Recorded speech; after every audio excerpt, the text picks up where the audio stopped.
Welcome to the Hamumu Halloween Home Horror Hoedown, the podcast where we watch scary movies so you don't have to. From award-winning to completely unknown, we take them all way too seriously. I'm your host, Mike Hummel. And I'm your host, Solange Hummel. Now, warning, we use a ghoulish number of spoilers, so watch the movies first.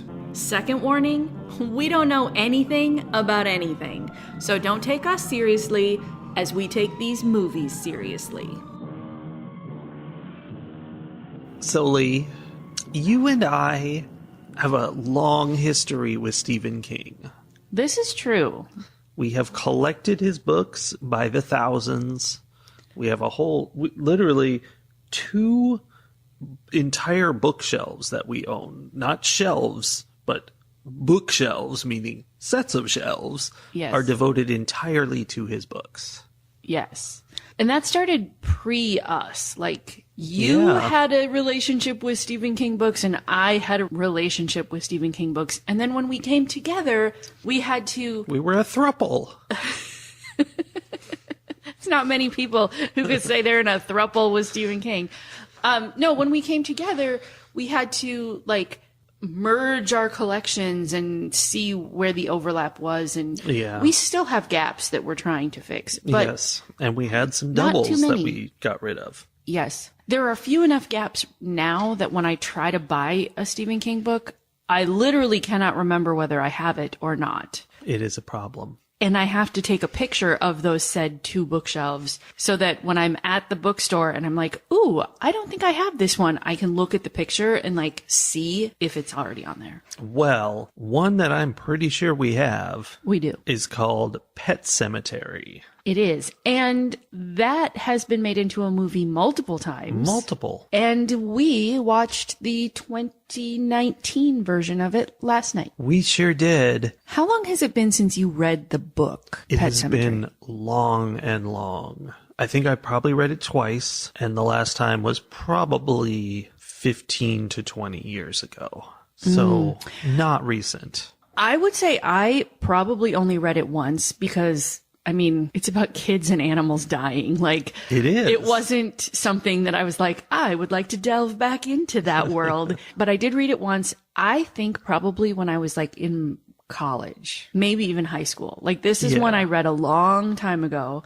I definitely remember it, but I never felt the need to go back and experience it again. I remember enough to know that this movie swaps some things around in that the book is about their son Gage being brought back from the dead and slicing them with a scalpel. And the first movie was too. I totally remember that because I have seen the original movie. And in this one, it's their daughter Ellie. Gage is still there, but he's fine. In fact, he's got The Shining.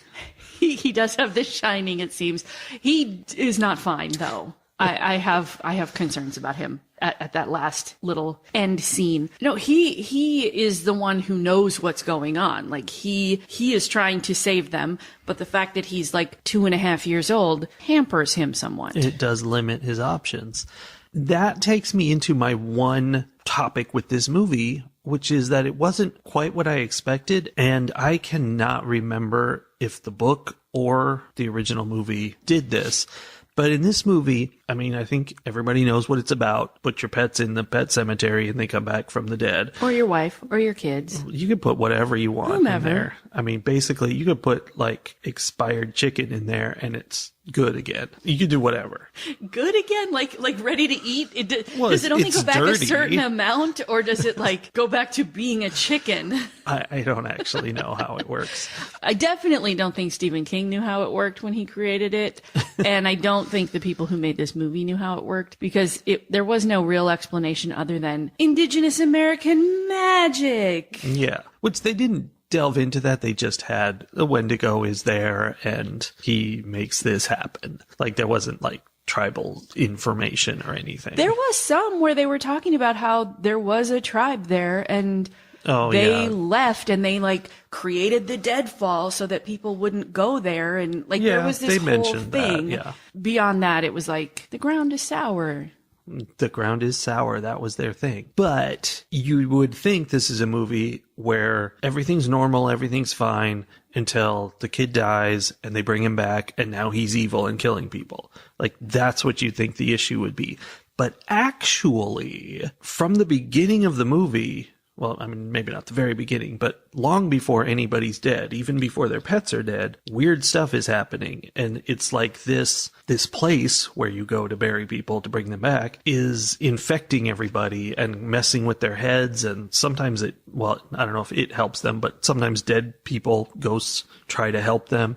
And I thought it was kind of interesting how in the beginning, they hadn't done anything yet. They had no plans to do anything, evil or supernatural. And they were already being told, this is going to happen. Don't do it. And that was kind of cool to me. Like, there was more to it than just, hey, they come back from the dead and they're dangerous. There's this force out there that's doing something and you're kind of stepping on that. Well, I wonder if that is connected to the fact that they had just purchased the land that was sour. Like, they were now the, air quotes, owners of this land. Okay, this is me taking the movie more seriously than the movie probably took itself. That's your job. But maybe this movie is somewhat a condemnation of the idea of ownership of land, right? Like that by deigning to think they could own the land, they somehow triggered this evil that infested it to come after them. That could have been like what they were talking about, but also it affected everybody in that area. Like, it was permeating everything a little bit. Their neighbor Judd had done a few resurrections himself. But here's the thing. That was it. Like, the ones who had done something had gone to that place because he was taught by someone else. Like, there was a direct line until you get to this family.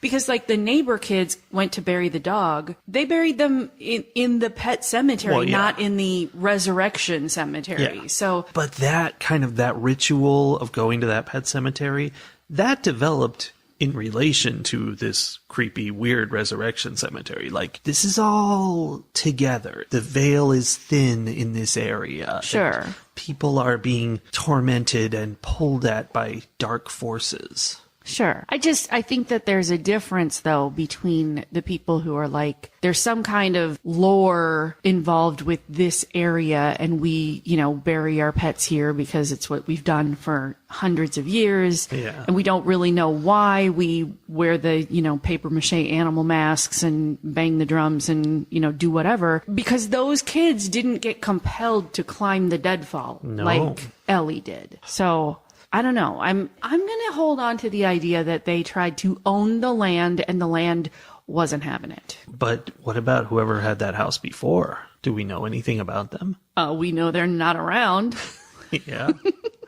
But, also he went and he looked up, articles about what's going on in this town. And he found there was no explanation for any of these, but some weird things like he's like, oh, somebody's body went missing from the morgue. And something about a dead cow was found walking around in town. And not that it was dead at that point, but right. They knew it had been dead, and here it was walking around in town. Which made me wonder, like, who carried a cow over that deadfall and off, 50 miles into the woods to... across the swamp. Yeah, That was a whole group effort. A lot of people. Everyone in town loved that cow. It was a good cow. He was a good cow, Brent. Absolutely. 14 out of 10. Was the body Norma? Was that Judd's wife? No, I don't think so, because I feel like it said something about a veteran, body of a veteran or something.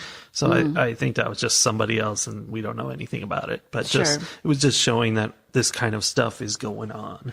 Well, I mean, it makes sense that there are always a few people in town who know the actual truth about it. And then there's, all this other simmering rumor that's not connected, or where they don't know that you have to bury them and then put the rocks and do whatever. Yeah. There wasn't much more to it than that. That was the process. I feel like you could accidentally trigger this ritual pretty easily. The trick is you have to know the right place. Right. Beyond that, it's pretty easy. Right. You dig it and you stick rocks on it. All of that stuff you're talking about where he goes and he does the research and he finds the many times throughout history that this thing has happened and nobody has put it together yet until... our intrepid hero figures it all out, is a very Stephen King thing. Yeah. Also, he didn't really figure anything out. He was just told by his neighbor. Well, that's true. But like to have a scene or to have part of the story be going back and like getting snippets of this same story happening at different times, especially very specific times, like every 17 years or whatever, you know, Stephen King likes that idea of cyclical horror, of repeating patterns of evil that go unnoticed. Stuff. I'm on board. And he's also very much into the idea, and maybe this is something that comes from living in a place like Maine where evil comes back over and over again. I wasn't going to say that. No, where everything, like there are a lot of communities that are very insular, like that the people who are there have been there for hundreds of years, and the people who aren't there don't need to come. We're not interested in having them join us. That reminds me that I know, because it's burned into my head, in the original movie, their neighbor, who may or may not have been named Judd in that one, was very Maine. And he was like, sometimes dead is better. And that's in my head. And in this one, though, John Lithgow is their neighbor, and he is so Minnesota. He's like one of your uncles. You think? Yes. I mean, yeah, I can. He wasn't doing any kind of like Maine accent thing. Well, and he wasn't doing a Minnesota accent either. But he's very Midwestern. Yeah, he did have more of a Midwestern vibe. It was interesting to have this story, which you know is a Maine story, because all Stephen King stories are Maine stories. That's what it's about. Regardless of where they actually take place. You know, it was funny to have it not be as Maine as I am used to him being. But I think I kind of just inserted it because, like, he wasn't doing a Maine accent, but there were a couple of times where there was something. Yeah, that was the Minnesota. Is that what that is? I don't know. I think that's his natural state. I'm sure he's from somewhere around there. John Lithgow? Yeah. Now I want to know where John Lithgow's from. Okay, let's find out. Oh, he was born in Rochester, New York. Okay, well, that's almost Maine. I mean, kinda. Yeah, he could say nor'easter. Maybe. Like, he had some kind of, not hick, but like country things that he said. And like, he knew that you got to pull the stinger out and then rub some mud on it and then put some baking soda on it later. Like, he had some country living under his belt. That was a weird bee sting scene because I didn't even notice she got stung by a bee. Like, when I look back on it in my mind, I'm like, oh, okay, there was a nest there that her foot hit. Cool. But we never saw bees. We didn't hear bees. She just fell off this pile of wood, and he was like, oh, let me pluck this out of your leg. And I was like, I feel like they didn't give us the cues we need for a bee sting. So there were a number of things in this movie where I'm like, oh, this is close enough to my lived experience that I am feeling a little like you got this wrong, and I can tell. Yeah, it looked like where you grew up. Here's the thing. That was a wasp's nest, or sure. Classic. Wasp stingers don't come out. Her foot kicked it, and then she fell down. And I assumed that I had been wrong in thinking that it was a wasp nest. Yeah. Because she fell down and she clutched her leg like she heard it falling off of a pile of wood. That's what I thought happened. And so I was like, okay, maybe there weren't any bugs. And then he's like, let me pull the stinger out. And I'm like, oh, no, sir. No. If you kick a wasp's nest, you run. There's not like, ow, and then there's one little thing and you just lay there holding your leg while someone pulls the stinger out. No, hundreds of wasps come out and they all come after you at once, and you run through the forest trying to escape from them, and then you are in pain for a long time. Yeah. And you don't just go, ow, those things hurt. Well, they also, more importantly, was the other part you said, they all get you. It's not one and you're done. No, she would have been swallowed. It would have been a My Girl situation. Like, let's not spoil other movies. Okay, come on. If you don't know what happens in My Girl at this point, you're listening to the wrong podcast. Because we cover it regularly. No, because it's so old. It is old. No, it just would have been a much bigger situation. and it wasn't. And I don't understand why they had to have the whole wasp thing happen. Yeah, it's weird. Because she could have just fallen off of that giant pile of sticks she shouldn't have been climbing on and hurt her ankle like I thought she did. Yeah. He still could have used some kind of country bumpkin solution to fix it, you know. They couldn't come up with a solution for that.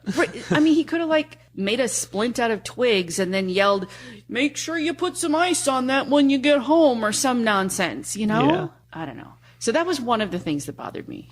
Okay. Another thing that bothered me is that this family has moved from Boston to Ludlow, Maine, which we just learned has a population of about 400 people. And the dad is a doctor, and they keep talking about how they moved to the country for a slower life, and he's going to spend more time with his family, and, you know, all of this is easy. Wow. He was wrong. Okay, well, he was super wrong. But even if none of this stuff had happened, he was also super wrong, because I grew up with a doctor as a parent in a small town in northern Minnesota, and that's not an easy job. Well, and they showed that. Like, he went to his place, which I kept thinking he was the school nurse. Was there not a school there? It was weird. I mean, I don't know. I don't know why you thought he was a school nurse, because it was very clearly stated that he was a doctor. No, it was. That he used to work in the emergency room in Boston. Yeah, I totally got all that. But then the place where he went to work, it was like, yes, it was a doctor's office, but there were multiple points where I'm like, is he going into a school to do this? Maybe it was close to the college, because they talked about the kid who got hit by a car. Anyway, here's the thing, though. Even when they did show that his job was, you know, there was stuff going on. Yeah. Everyone else in that hospital acted like they had never seen blood before. And there was like this idea that in the country, nothing bad ever happens. Like, until you showed up. Right? You don't need an emergency room. You don't need it. You're not going to be on call at any point, because it's just, you know, little things like shots and, you know, stings. Whatever. No, sir. In the country is where the most horrific things happen, because you have people riding their snowmobiles through barbed wire fences and people like shooting each other in the woods during hunting season and tractors rolling over on children. Like, bad things happen in the country, and country doctors have to deal with all of it. And I was a little offended on behalf of this like country hospital where this car accident victim comes in and they all act like they've never ever seen anyone hurt They before. haven't seen cars before. And he, being the big city doctor, has to be the one to like take care of everything. And he, you know, he figures it all out. Yeah, that was funny that the nurse was like, oh, you could see his brain. And he's like, get it together. Right? And I have met country nurses, and they don't need doctors. Yeah. No, so that part really bothered me, because it felt so like it was a big city person, whether it was, I don't know if that was in Stephen King's story or if that was something that came from the director because he was some Hollywood Yahoo, but like there was an attitude of like people who live in small towns are stupid, and that was offensive. Sorry. They coming right for you. They were. Mm-hmm. Although it sort of was an offense of like, nobody makes fun of my little sister but me, because I will readily admit that I have said nasty things about small town living before. Yeah, but, on this podcast. Yes, but not that. I would never disparage small town medical professionals at any level, because they are all doing things that big city folk have no idea how to handle. Yeah. And it's possible that in a town of 400, the clinic and the hospital and the elementary school and the post office are all the same building. Yeah, that could be that. Maybe that's what I was seeing. So before I was talking about like things that Stephen King does in his writing. And there was another thing from this movie that is very common in Stephen King books that is one of the reasons I think that I like Stephen King books as much as I do. Like I do like spiders. the whole... No, not spiders. I do like the whole, like, pulling up the dark history of places that like to pretend that they don't have dark history. Like, I think that's always a good thing for us to do. But the thing that was most prevalent in this movie, in Pet Sematary, is that he always ties the horrors that they are experiencing to their own personal traumas. Often childhood traumas that they have been carrying with them for decades, and that while maybe not being directly related to what's happening or, not being a cause of what's happening, definitely gets in the way of them handling what's happening. And in this case, it's that, the whole movie is about how do we handle death, and are we okay with death? Can we let something die and leave our lives and not cling to it? A very Buffy the Vampire Slayer theme. But it also deals with the mother's personal childhood trauma of having a sister who had like a degenerative disease that killed her. She killed her. That killed her in a way, but that she had, like, as a child, she did something that caused her sister to have an accident that ultimately killed her. Like, the conflux of dying and not being able to handle death, because that's really what it was. As a child, she was afraid to go in the room where her sister was dying. And so the thing that she did caused her sister to have an accident, which caused her to die sooner. So she's got all of this like guilt and trauma and fear and sense of mortality that she's been carrying around, which then, as everything unfolds in this story, the cat dying, the daughter dying, like, things coming back from the dead, like, she could not handle any of it because she had all of this unprocessed trauma that she had already not handled, and her bucket of trauma was full.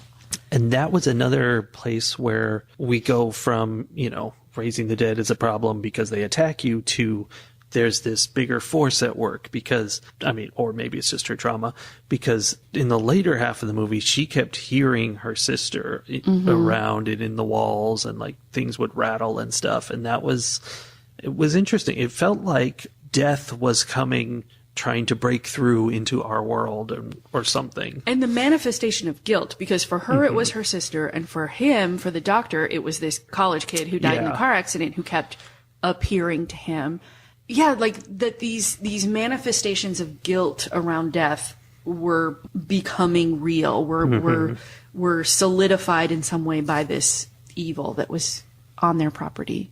Yeah, their property that went further back than they would care to go. Right? He goes to the neighbor and he's like, well, how much of this land do I own? Like, no, sir. That's not how buying property works. Also, that cemetery was probably on the map they gave you. Like, were you not paying attention, Mr. Big City Boston ER doctor? Of course not. Small town nonsense. When you live in the country and you go to your neighbor and you're like, how much of this property do I own? And they're like, not much. No. All of this stuff behind that tree there, that all belongs to me, actually. Yeah, sorry.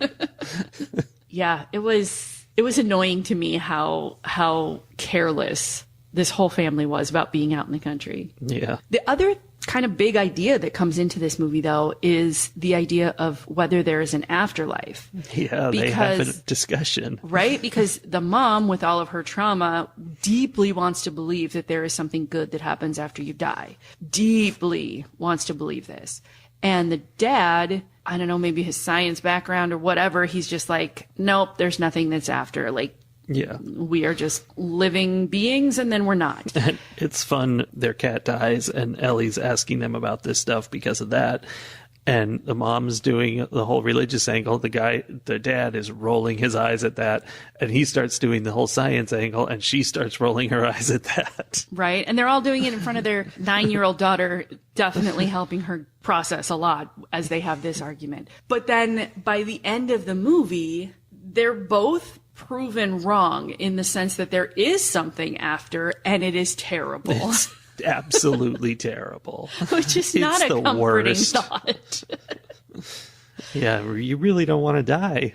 Yeah. Although, and here's the thing, I don't remember if this was in the book or not. And I don't know if it was in the first movie or not. But at the end of this movie, so, okay, first of all, very important piece of this whole coming back is whoever does the thing, whoever buries the corpse in the sour ground, when that thing comes back to life, it belongs to the person who did that. So like the neighbor guy, Judd, was saying, well, this was Ellie's cat, but you did this thing, so now this is your cat. And it was very clear that Church, the cat, was following him around, like was protective of him, was trying to like, didn't like any of the other people, which then carries over when he is the one who buries his daughter.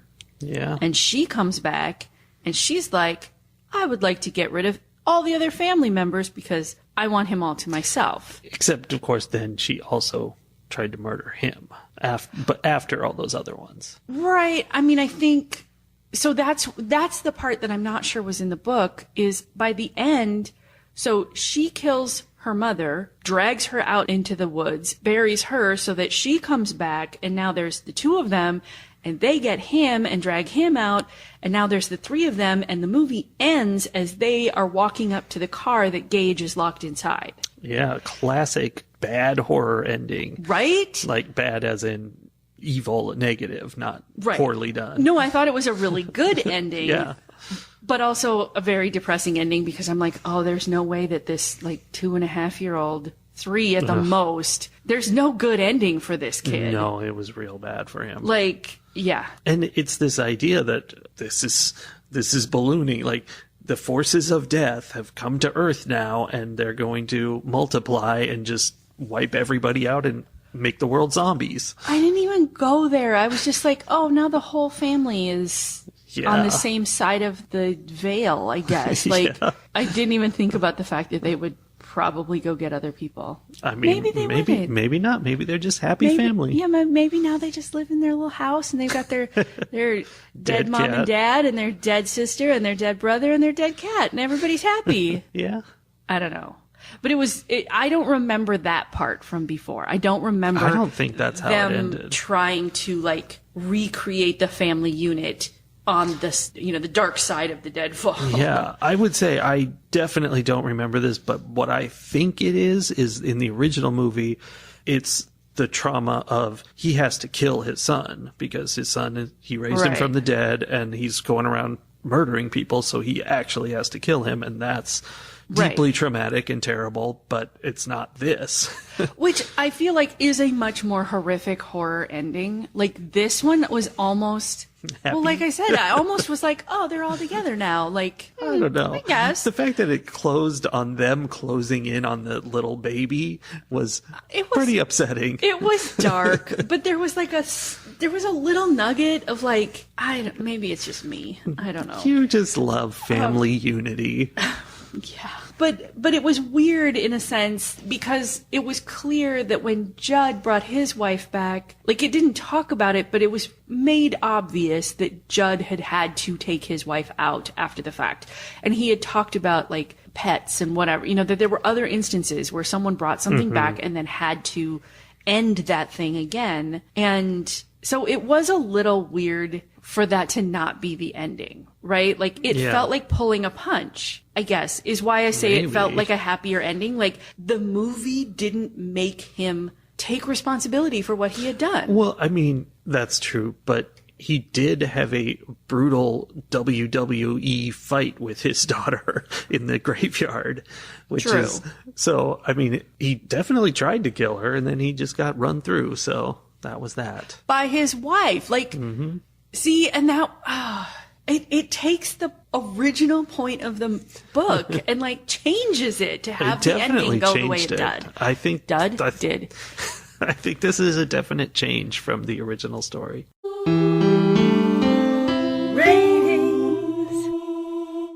That thing I brought up at the very beginning, the idea that this was all sort of coming for them before they did any resurrecting, was what I really liked about this movie. Like, it was a surprise to me. I was really expecting, like most horror movies, they begin with like, this is normal life, everything's cool, and then a terrible accident, now we bring him back, and now we have to deal with this evil zombie. So that's what I was expecting, but instead they gave us this creepiness from the beginning. It was like a haunted house movie, basically, but it was a haunted everywhere. It was haunted people. And I liked that, and that was fun. I liked the ending where they, became the zombie redneck family from Cabin in the Woods. And I was disappointed to learn when the TV recommended we watch Pet Sematary Bloodlines, disappointed to learn that that's a prequel rather than the further adventures of the zombie family. Yeah.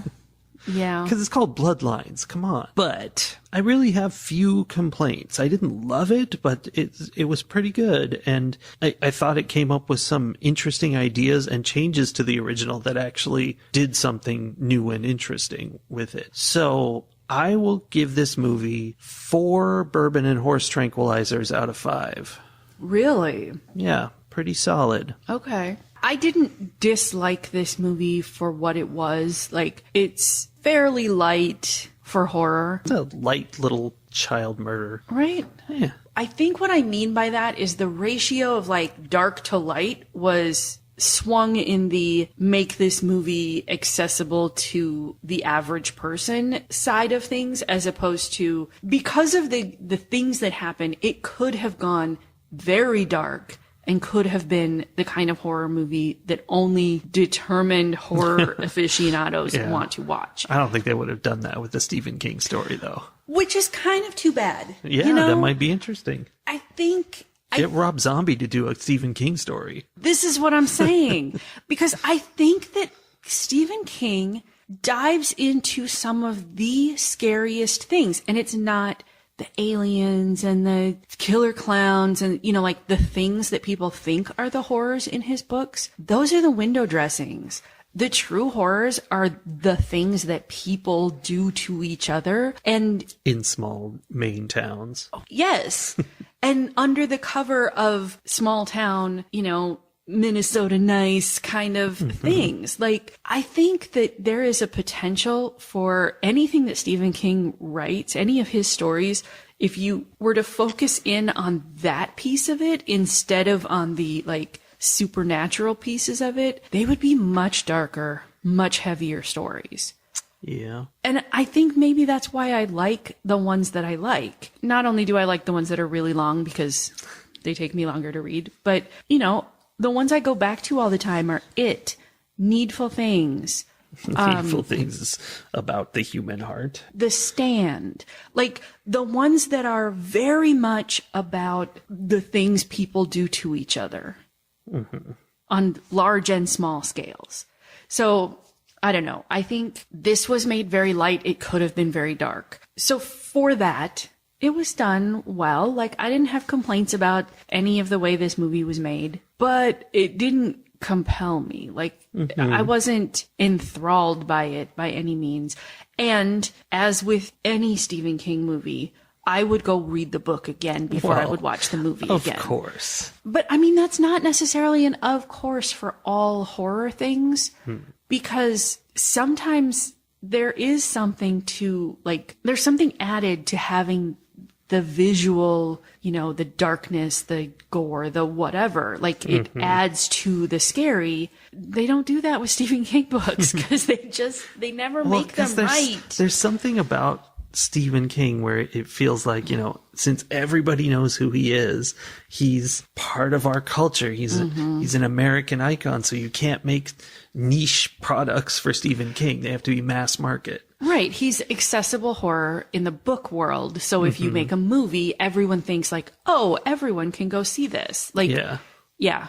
Not like people seeing Rob Zombie horror movies and are like, no, thank you. But they already know from his music that he's maybe not for everybody. They've got the clue. Yeah, I wanted this to be more. But I also wasn't surprised that it wasn't, because this is always what they do. So I guess I would give this 3 bourbon and horse tranquilizers out of 5, because it feels like a very middle of the road, not too bad, not too good kind of horror movie to me. Okay. And I think they hit the mark in terms of a lot of people. If anyone generally likes horror, they're generally going to like this movie probably. Yeah, I think it went in ways that are unexpected to the norm, and that's kind of the benefit. Yeah. And it had some of that, you know, it had the world building and the character building that Stephen King does that makes you care. Like, I cared about the characters in this movie in a way that I definitely have not cared about a lot of the characters in a lot of the movies we've seen recently. Last 2 movies were a big problem in that regard. Yeah. So suddenly, like, he created whole people that I was like, oh, this girl, you know, and her cat and her brother, and, you know, this is a family. And I know things, I feel like I know this family, and it's sad when bad things start happening to them. I will say, though, the premise that their neighbor would be like, hey, let me show you the demon cemetery where we can bury your cat so it'll come back, after the things he'd been through, not believable. No, and they even tried to explain it. He was like, oh, your daughter has just touched my heart in a way that nobody has in so long that I just don't want her to be sad. So instead you want her to have a possessed cat? Like, what are you even doing? Well, they went a little further. They said, oh, but, my dog kind of had a mean streak, so I figured with your cat it would be fine. Ignoring that he had also resurrected his wife. Maybe he didn't, did he? Maybe he didn't. I thought they he did. Did not make it clear that he did. He definitely talks about how he said something about how like you tell yourself stories or you justify it in whatever way, like it kind of referencing the idea that it pulls you in. This and was you another convince yourself that you should be doing it. It was another movie about addiction, sort of. It was. Especially when the dad stayed home after the daughter had died and the rest of them were leaving because they didn't want to be around this house where their daughter had died for a while. He's like, I'm going to stay here and take care of things. And that was him, doing his drugs in secret. Like he was going to go dig her up and take her out there. And it was very much about that. When the wife came back even, he was like, I just needed a little more time with her. Like, I wasn't ready. It was sort of I could quit anytime, but not right now because I don't want to. Anytime. I could let my daughter be dead anytime I wanted to, but I don't want to right now. No, not yet. Yeah. There was definitely like a little bit of addiction going on there. Fight the horror of a world gone mad. My political connection this week is going to be with the fact that most of the trouble this family experienced came from the Orinco trucks driving way too fast on this little, like, tiny little middle of the woods highway. I think you're turning into Andy Rooney now. I was trucks going too fast. Too fast. No, like most of what happened though, the cat got hit, that started off things, and then the girl got hit because of that. And so much of what went on was because this massive corporation was driving its trucks too fast through a small community. Yeah. And instead of doing something about it, instead of like regulating this large corporation, instead they just created this weird religious cult ritual situation where if the corporation ran over your dog, you just buried it in the special ground and brought the dog back. I'm like, right. I don't know, maybe change the speed limit on that road and put a cop or two out there. Yeah, that was a stopgap solution. Right? So I feel like my connection here is if we pull that into the real world, there are a number of instances where there are large corporations doing things that are harmful to our communities. And instead of regulating those corporations in some way, we just create this thoughts and prayers situation around it. And as I'm speaking, I am realizing that I am specifically talking about the NRA. Makes sense. I didn't realize that when I started this. Like, because there are a lot of places, but immediately I'm like, oh, yeah, guns are murdering our children.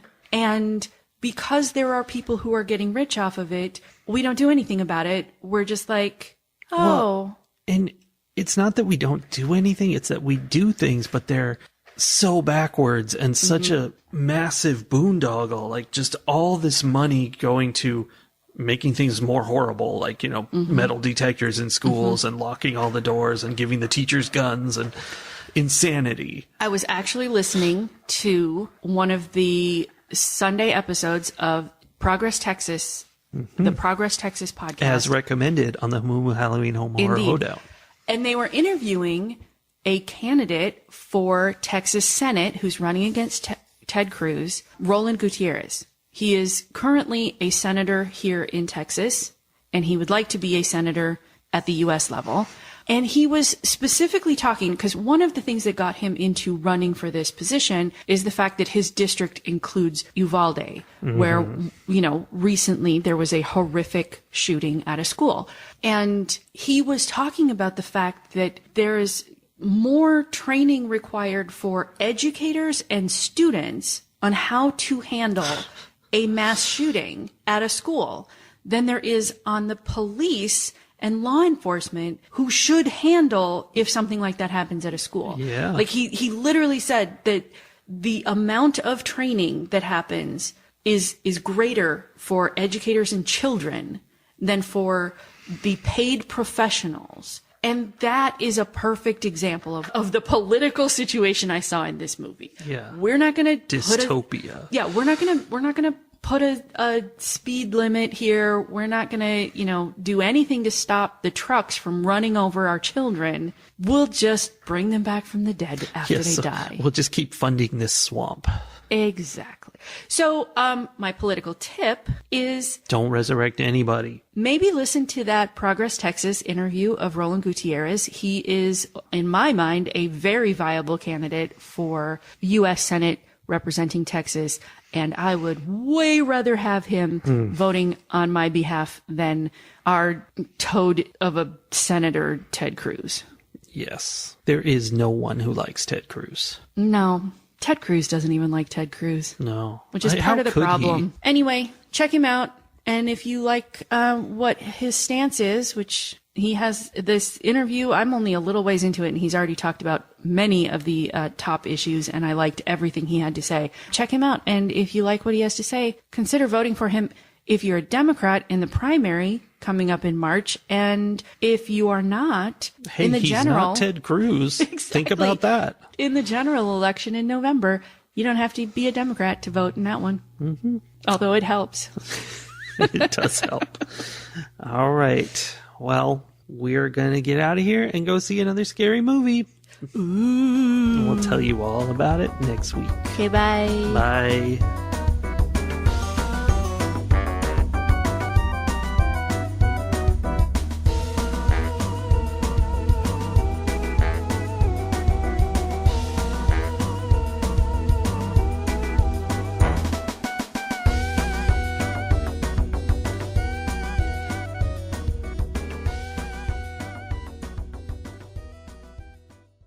Welcome to our podcast, which is called... Mike and Sully talk about movies. It's not called that. What's it called? I'm asking you what it's called. I think you should answer. It's called... You have to try for real. Don't make a joke of it. I'm trying to remember what all 5 of the words are, and then I will try to remember what order they go in. She knows there are 5 words. Then they all start with H. And they all start with H. It's the Hamumu Halloween Home Horror Hoedown. What just happened? That has never happened before. I don't even know how to deal with this. Wow. I'm not so dumb.